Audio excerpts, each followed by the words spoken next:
옆에 분에게 한번 이렇게 인사했으면 좋겠습니다. 당신 덕분에 삽니다. 당신 덕분에 당신 삽니다. 덕분에 감사합니다.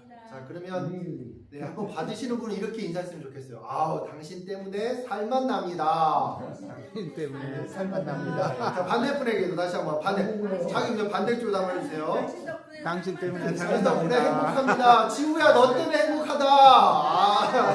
아, 두 분 때문에 행복해요. 두 분 때문에 너무나도 살맛 납니다.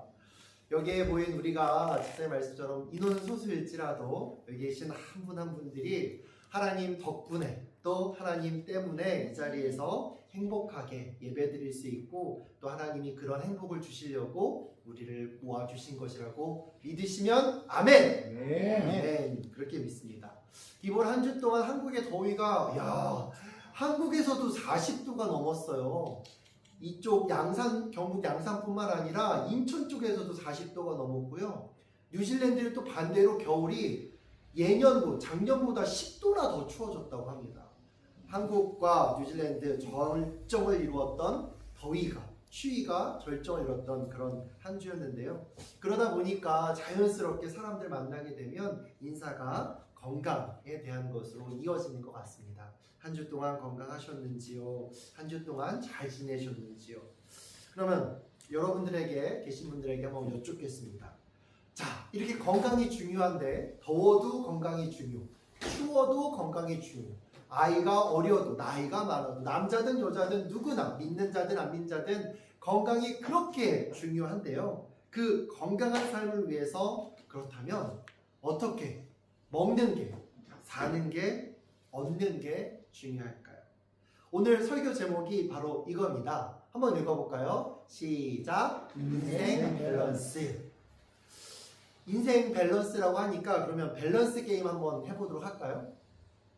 자, 그러면 건강을 위해서, 자 이제 보시면 돼요. 건강을 위해서 많이 먹는 게 좋다. 아니다. 건강을 위해서는 안 먹는 게 좋다. 라고 한다면 지우의 정답은 띠디딕! 좋은 걸 많이 먹어요. 그렇죠. 꼭 저렇게 말하는 적당히 잘 알아서 뭐 이렇게 대답하는 분들이 있어요. 그런데 그러시면 안 됩니다. 많은 분들이 무더위에 한국 특히 더 그런 것 같아요. 혹은 한파에 어떻게 하냐면 건강을 지키기 위해서 비타민 같은 영양제 많이 드시죠. 그리고 또 한국에서는 보양식을 많이 드십니다. 근데 비타민도 하나만 드시나요? 아니죠. 비타민 A부터 Z까지 드시는 분들. 복날이라고 해서 고기만 먹나요?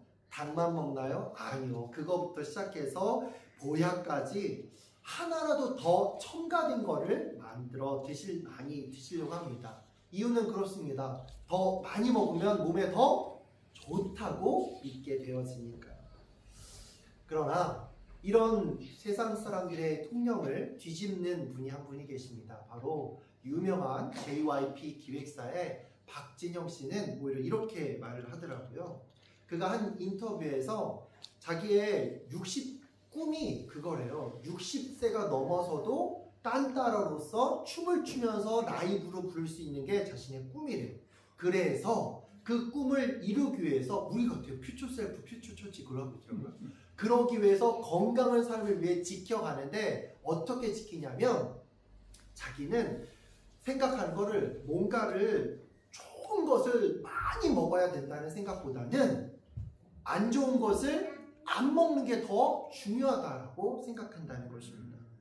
그 말을 요약하면 세상 사람들이 말하는 것처럼 또 우리가 상식처럼 알고 있는 것처럼 뭔가를 더해야 하는 것이 상식인 세상에서 아니라 오히려 빼는 것이 더 중요하다고 이야기를 하고 있다는 것이죠.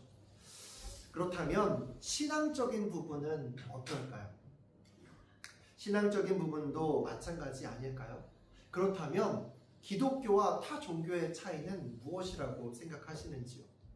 저는 여러 가지 차이가 있지만 제가 생각하는 가장 큰 차이 중에 하나는 기독교와 타 종교의 가장 큰 차이 하나는 바로 마음의 상태를 유지하는 방법이라고 생각하게 되었습니다.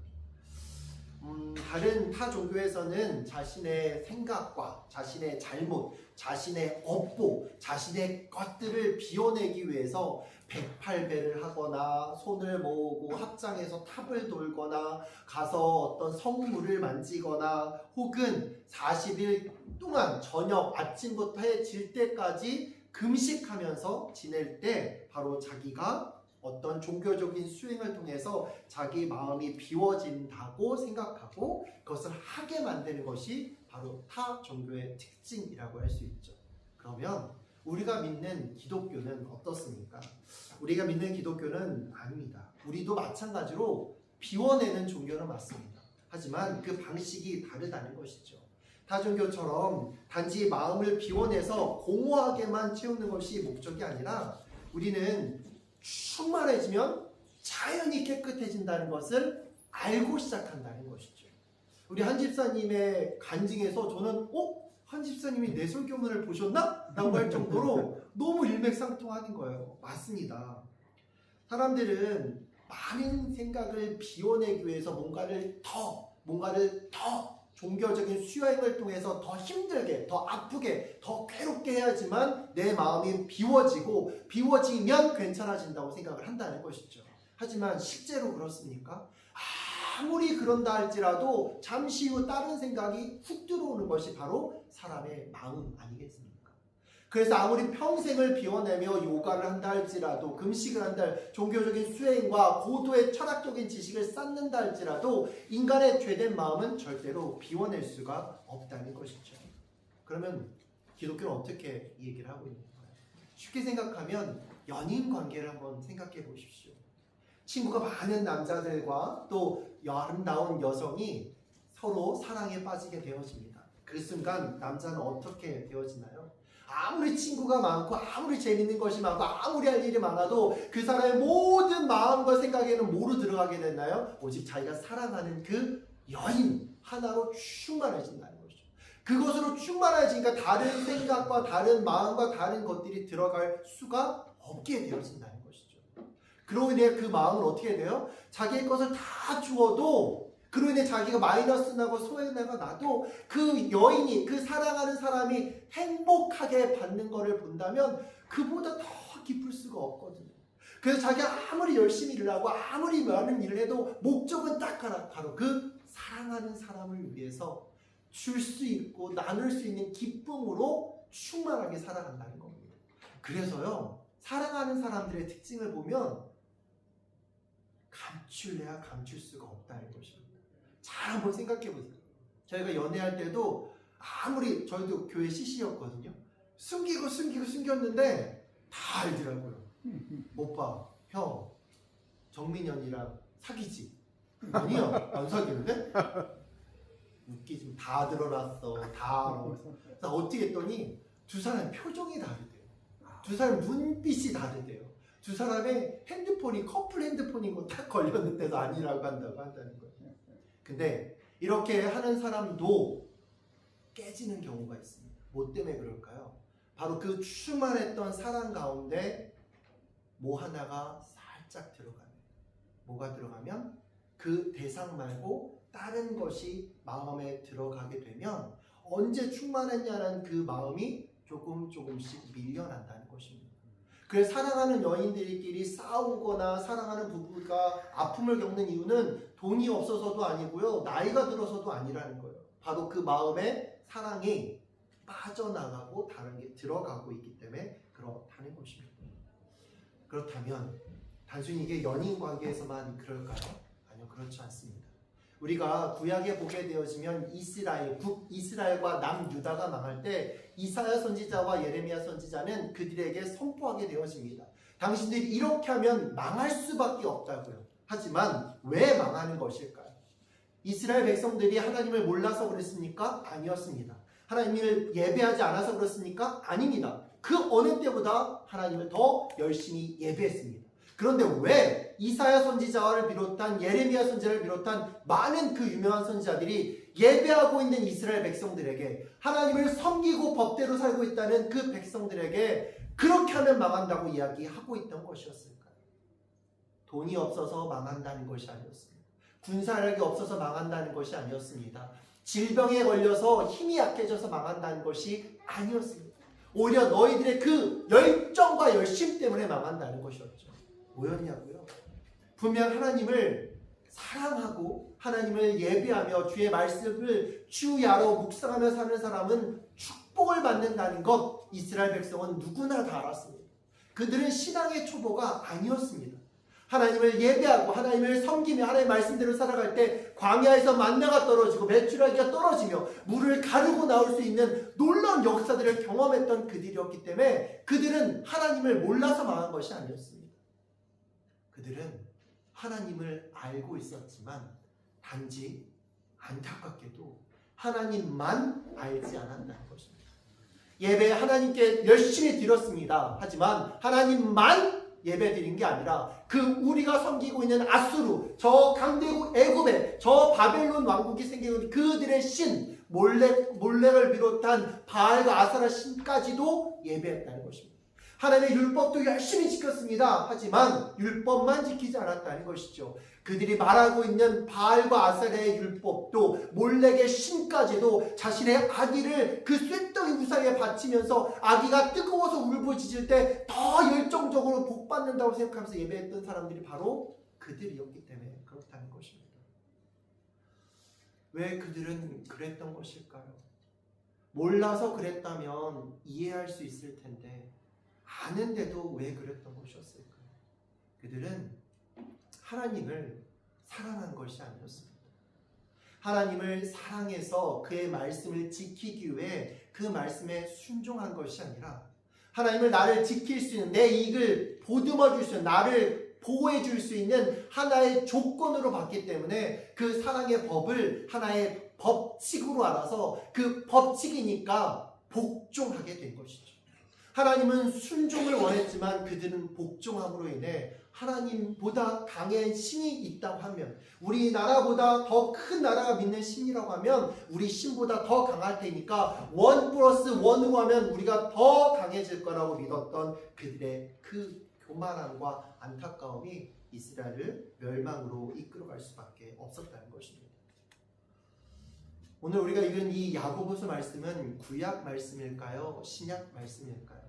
어찌 보면 너무나도 무서운 말씀처럼 얘기해줘서 구약인가 헷갈릴 수도 있지만 이것은 신약 말씀입니다. 7절 말씀, 그런 사람은 주님께 무엇을 받을까 하고 기대하지 마십시오.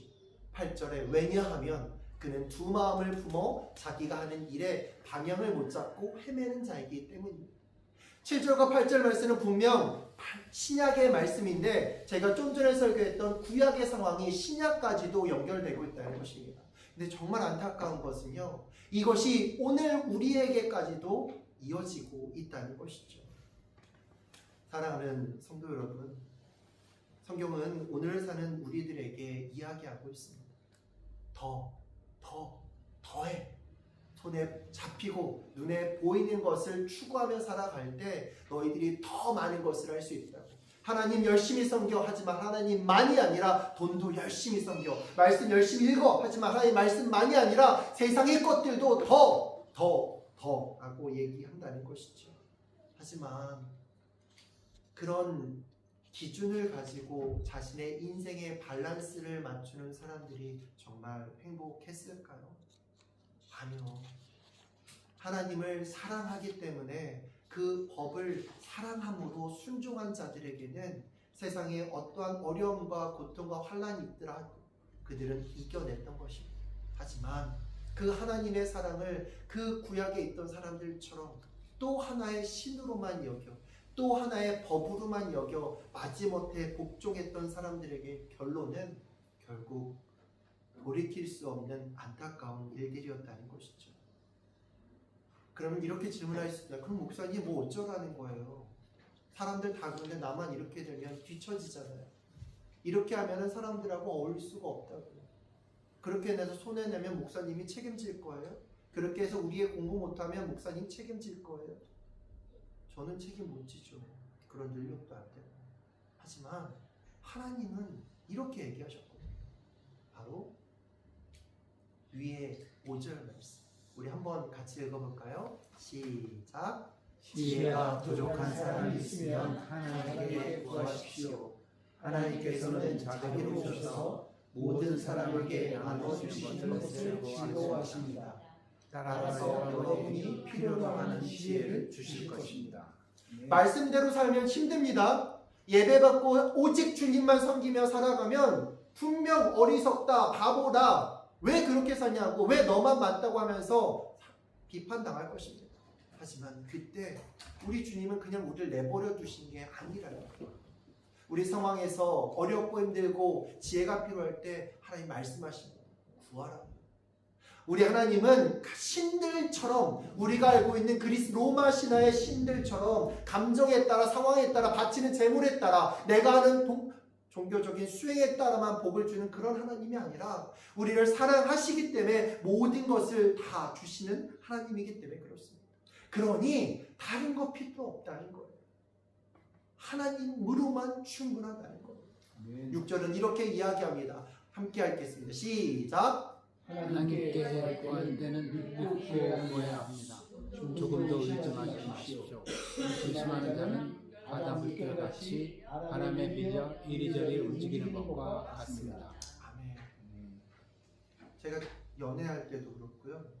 지금 살아갈 때도 그렇고요. 제일 힘든 게 뭐냐면 바라면서도 믿어주지 않아요. 진짜야? 맞아? 나는 정직하게 가고 있는데 진짜야? 의심을. 사람과 사람 사이에도 누가 나를 의심한다고 생각해 보세요. 얼마나 기분 나빠요. 해주고 싶어도 해줄 마음 싹 사라지잖아요. 하물며 하나님을 섬기면서 하나님을 의심하는 사람은 어떨까? 그러니 이야기하는 겁니다. 그런 사람은 아무것도 안 해요. 구하면 주시겠다고 약속하신 사랑의 하나님이십니다. 너 힘으로 너 혼자 내버려 둔 하나님이 아니라는 것을 주님은 말씀하고 있다는 것입니다. 하지만 우리는 불안합니다. 하지만 우리는 외롭습니다. 하지만 우리는 그렇기 때문에 자꾸 눈에 보여지는 것, 손에 잡히는 것을 추구합니다. 왜요? 내일 일을 우리가 모르니까. 그래서 구약의 그들처럼 우리도 하나님 알아요. 하지만 하나 더 이것까지 하면 안 될까요? 하나님 예배하고 이것도 예배하면 안 될까요? 뭐 하나 손에 잡혀야 노후가 살죠.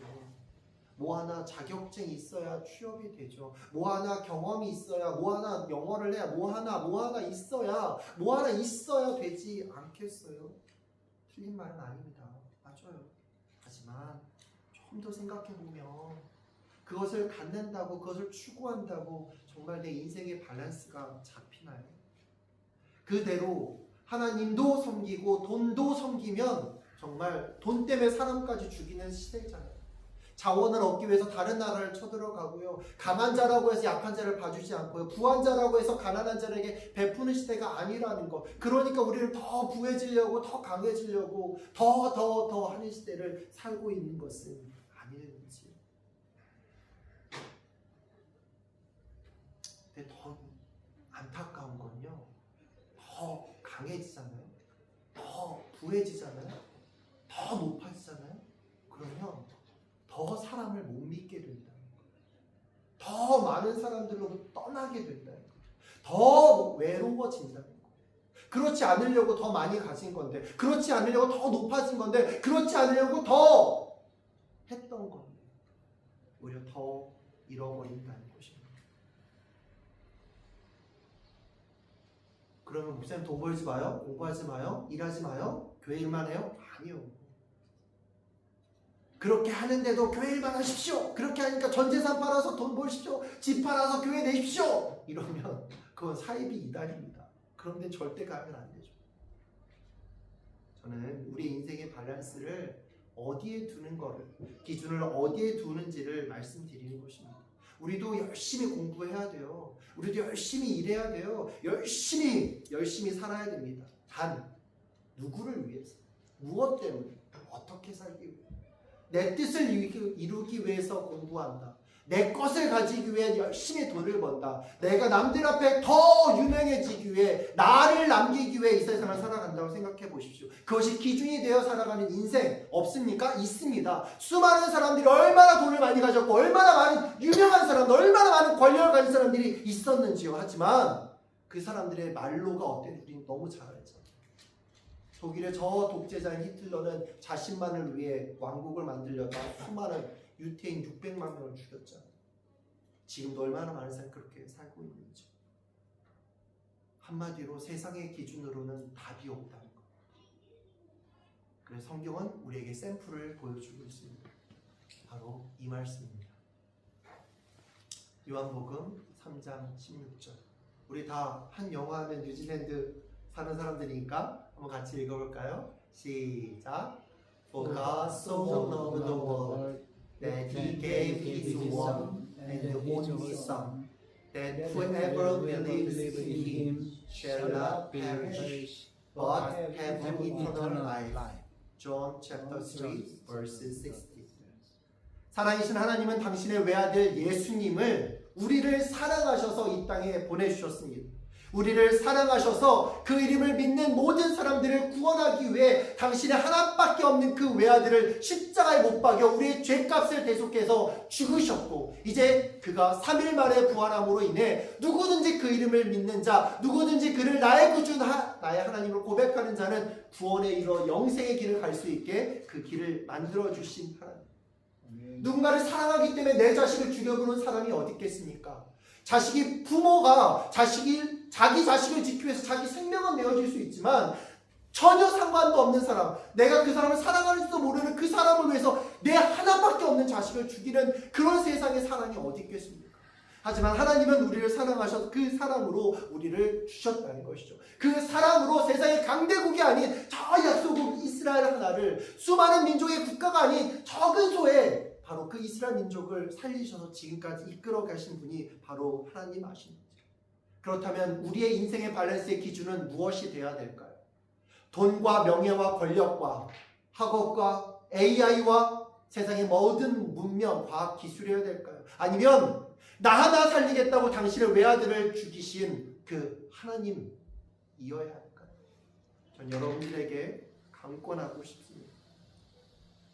그 하나님을 아는 것으로 끝나서 그 하나님이 신이니까 마지못해 복종하는 인생 말고, 그 하나님이 나를 너무 사랑하셔서 이 땅에 와주셔서 자기 아들을 죽이신 그 사랑을 내 인생의 밸런스의 기준으로 삼는다면 여러분 입장 바꿔서 그 하나님이 그런 사람을 내버려 두시겠습니까? 근데요, 이게 참 쉽지가 않아요. 목사님 아까 말씀하셨던 것처럼 그 사랑만 의지해서 살아간다는 게 결코 쉽지 않습니다. 그 사랑 지키기 위해 살다 보면 사도 바울처럼 동족에게 배신을 당하고 매를 맞고 끝내 참수를 당했던 사람도 얼마나 많은지요. 그때만 그런가요? 아니요, 지금도 중동과 가까운 북한을 보십시오.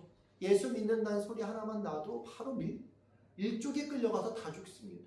사우디아라비아 선교사님의 간증은요, 몰래 비밀들여서 알고 있는데 그 국가기관이 알고 있었대요. 그래서 하루는 예배 시간에 그 선교사님이 오지 않더래요. 분명 집에서 떠나는 걸 연락을 받고 준비하고 있어요. 알고 봤더니 차를 탄과 동시에 그 차를 납치해서 끌고 가서 어디 있는지도 모르게 했다는 거예요. 지금도 그런 시대랍니다. 그러면 여러분 믿겠습니까? 그럼 자녀들에게 믿으라고 하겠습니까? 그 사랑의 의지에 살라고 하겠습니까? 지난주에 말씀했던 것처럼 하박국의 말씀처럼 그렇게 살아갈 수 있을까요? 아니요, 없죠. 하지만 걱정하지 마십시오. 이사야 18장 4절에 이렇게 말합니다. 내가 나의 처소에서 뜨거운 더위 속에 내려지는 햇빛같이 가을 추수 때 맺힌 이슬과 같이 잠잠히 바라볼 것이다. 누구를요? 나를요. 누구를요? 우리를요. 하나님의 사랑을 인생의 밸런스의 기준으로 삼고 가는 그 사람에게 비록 그 사랑 따라 살아가다가 사랑 때문에 힘들 때도 있고 사랑으로 인해서 멸시천대 받을 수도 있겠지만 돈을 못 벌 수도 있고 취업이 안 될 수도 있고 그로 인해 어려움을 겪을 수도 있지만 하나님이 모르는 채 하는 게 아니라 잠잠히 보고 있다는 거죠. 로마서 말씀 8장 18절은 이렇게 말합니다. I consider that our present sufferings are not worth comparing the glory that will be revealed in us. 나는 현재 우리가 겪는 고난은 장차 우리에게 나타날 영광과 비교하면 아무것도 아니라고 생각합니다. 이 땅의 고난이 고난으로만 끝난다면 우리가 제일 어리석고 제일 한심한 인생의 사람들입니다. 하지만 인생의 밸런스를 하나님의 사랑에 두고 그렇기 때문에 받는 고난이 있다면, 그로 인해 어려움이 있다면 그것으로 끝이 아니라 나중에 우리가 받을 하나님 나라에서 받을 그 영광과는 비교할 수 없는 놀라운 것이라는 것을 성경은 우리에게 약속하고 있다는 것입니다. 하지만 우리는 연약합니다. 걱정하지 마세요. 그래서 하나님이 또 얘기하시잖아요. 우리 함께 읽어볼까요? 시작. 이처럼 성령께서는 우리의 약함을 도와주십니다. 우리는 무엇을 기도해야 할지는 모르지만 성령께서는 말로 다 표현할 수 없는 간절함으로 우리를 위해 중보 기도를 하십니다. 아멘. 기도 어떻게 하는지 걱정하지 마세요. 내가 아픈 거, 내가 외로운 거, 내가 힘든 거 주님 모르시겠지? 남편은 모를 수 있죠. 가족은 모를 수 있어요. 근데 하나님은 아세요. 내가 이 한 소리만, 이 한숨 섞인 그 한마디만의 기도도 하나님 우리 약함을 도우신다. 이거 믿고 이 백으로 우리가 나아간다는 것입니다. 무화과 나무에 무화과가 없을지라도, 외양간에 소가 없을지라도, 그럼에도 불구하고 내가 기뻐하는 이유는 바로 무엇 때문입니까? 우리 구주 예수 그리스도 때문입니다. 사랑하는 성도 여러분, 아까 예배 전에 잠깐 들려드린 찬양이 있었는데 기억하신지 모르겠어요. 주의 자녀로 산다는 것은 불 가운데로 걸어가는 것. 그 속에서 신실하게 날 지키시는 그 손길을 경험하는 것. 주의 자녀로 산다는 것은 파도 위로 걸어가는 것. 내 온몸을 덮쳐오는 폭풍 속에서 잠잠히 주를 바라보는 것. 주의 자녀로 산다는 것은 주와 함께 동행하는 것.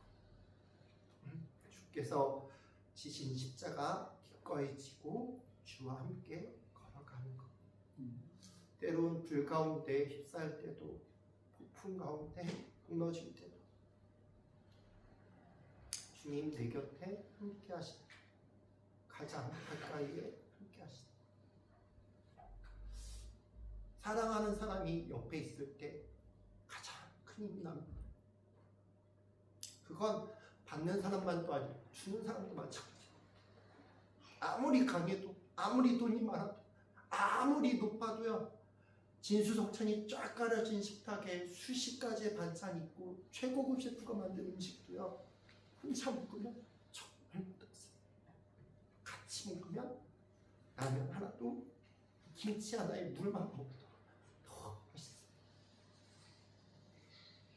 하나님을 사랑하는 것, 그것은 복받고 잘되고 좋은 성적을 거둘 때만이 아니라 성적이 떨어질 때, 가난할 때, 힘들 때, 골방에 혼자서 어려움을 있을 때도, 그때 내가 생각하고 내가 의지하는 게 바로 하나님이라면 그 사람의 인생의 밸런스는 바로 하나님의 사랑인 줄로 믿습니다. 아멘. 아까 목사님 잠깐 말했는데 깜짝 놀랐던 게 딱 하나 있습니다. 하나님을 1이라고 한다면 우린 피조물이니까 0일 수 있잖아요. 0이 1 앞에서 있으면 아무리 0이 많아도 아무 소용이 없거든요. 근데 0이 1 뒤에 있으면 10이 되고요, 2개 있으면 100이 되고 3개 있으면 1000이 되더라고요. 부디 우리 모든 성도님들 인생의 앞에 내 뜻, 내 마음, 내 감정, 내 거 말고 하나님의 뜻, 하나님의 사랑, 하나님의 은혜가 꼭 있으시길, 그런 인생의 밸런스로 균형감 있게 살아가는, 상황과 환경이 주는 것에 또 주어지는 감정과 수많은 생각에 흔들리지 않고 그렇게 묵묵히 주님과 동행하는 여러분 모두가 되기를 주님의 이름으로 축복합니다.